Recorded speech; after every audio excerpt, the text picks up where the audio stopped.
बताता हूँ। जैसे कोर्स जब होता है ना, तो हम क्या बोलते हैं कि अब आपकी जिंदगी में बहुत अच्छा अच्छा ही होने वाला है ना। As teachers we also say that कि बस अब आपकी लाइफ बदल गई, जो भी प्रॉब्लम में हट गई, अब देखना क्या टनाटन जिंदगी बीतने वाली है ना। तो मैंने 2010 में कोर्स किया नोएडा में, तो मुझे भी मेरे टीचर ने यही बोला कि अभी तो बहुत अच्छा होगा। हाँ, ऐसे ही सोचते हैं ना सब। हाँ, गलत। हाँ, मैंने कोर्स किया और उसके एक हफ्ते के अंदर मैं लॉकअप में बैठा हुआ था। मुझे पुलिस पकड़ के ले गई थी, 23 साल का मैं लड़का। हाँ, आप सोचिए, मुझे पुलिस पकड़ के ले गई और मैं लॉकअप में ऐसे करके बैठा हुआ। हाँ, और बिना मेरी गलती के एक झूठे केस में मुझे फंसा दिया गया था। मैं इंटर्नशिप कर रहा था ना, एमबीए करते हैं उस टाइम, एमबीए कर रहा था, इंटर्नशिप होती है 2 महीने की। तो एक शहर में रह रहा था अपने ऐसे ही लड़कों के संग।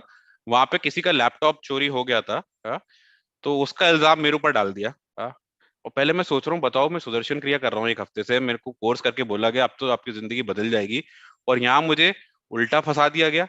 और पूरा दिन मैं लॉकअप में बैठा रहा। हाँ, और शाम को छूटा और मुझे 3200 रुपये देने पड़े। मुझे आज भी वो अमाउंट याद है।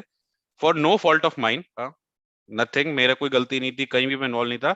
3200 रुपये दिए, तब जाके मैं छूटा। और मेरी आंख में आंसू थे उस टाइम। हाँ, आंसू, वो दुख के आंसू नहीं थे, है ना, दुख के आंसू नहीं थे, वो कृतज्ञता के आंसू थे। बताए क्यों?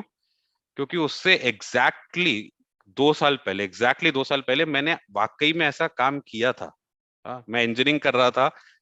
ऐसे हालात में चले जाते हैं नशे में ना आजकल के यूथ कई बार। तो मैं तो बिल्कुल ही उस स्थिति में था कि दिन रात चरस गांजा पीते रहना, शराब पीते रहना, कुछ होश ना रहना, कुछ पढ़ाई ना करना, कुछ पता नहीं जिंदगी क्या चल रहा है।